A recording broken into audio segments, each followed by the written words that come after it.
Join me as I explore whether wild horses can truly comprehend the body language of domestic horses. Can I connect these two realms?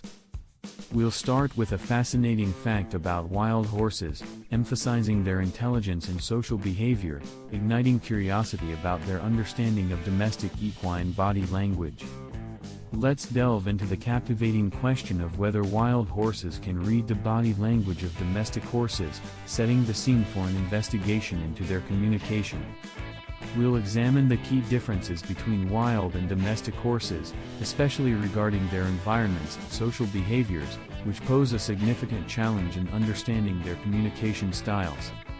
Let's dive into the details of horse body language by outlining essential signals and behaviors, and analyzing how these might differ between wild and domestic settings.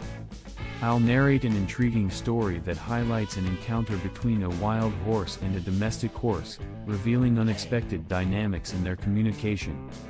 I'll summarize the main points discussed, reiterating our findings about how well wild and domestic horses understand each other's body language. I invite you to share your thoughts on horse communication in the comments and encourage you to watch another video on equine behavior. Join me as I explore whether wild horses can truly comprehend the body language of domestic horses. Can I connect these two realms? Have you ever pondered if wild horses grasp what domestic horses communicate?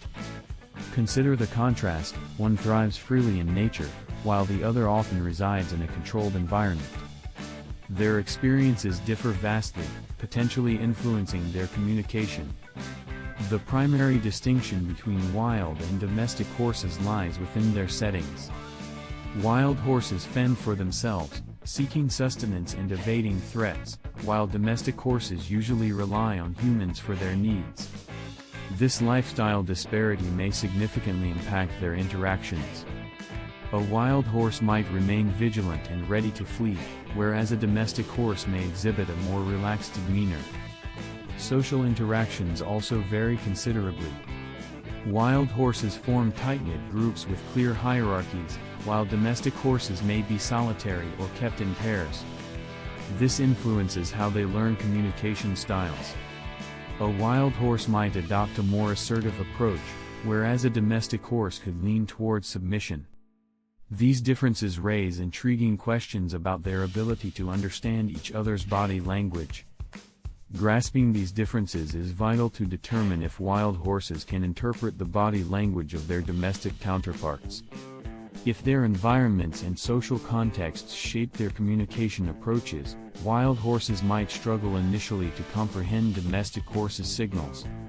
However, let's further investigate horse body language for clues. Horse body language involves posture, facial expressions, and movement. A horse may bare its teeth, flatten its ears, or stomp its hooves as signs of aggression or unease. Conversely, a calm horse might show soft eyes, a lowered head, and an easy demeanor. These signals can shift according to context and each horse's personality. In the wild, horses may rely on subtle cues, such as ear flicks or weight shifts, to convey messages.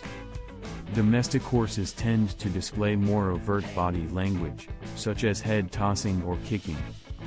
But what occurs during a meeting between a wild horse and a domestic horse? Can they interpret each other's signals? I recall an extraordinary incident in which a wild horse approached a domestic horse in a pasture. The domestic horse attempted to assert dominance, yet the wild horse stood its ground. Intriguingly, it mirrored the domestic horse's posture, creating an almost synchronous movement. This surprising moment hinted that wild horses may grasp the body language of domestic horses. This encounter prompted deeper reflection on the complexities of equine communication. It encompasses more than just recognizing individual signals. Context and inter-horse relationships play crucial roles. So, what insights can we glean from this exploration of communication between wild and domestic horses? In summary, wild horses can indeed interpret domestic horse body language, though the process is not entirely straightforward. Their distinct environments and social structures influence their communication styles, but they aren't incapable of understanding one another's signals. So, what's your opinion? Can wild horses truly understand the body language of domestic horses? Share your insights in the comments below. If you're intrigued by more about equine behavior, check out my other video on horse communication.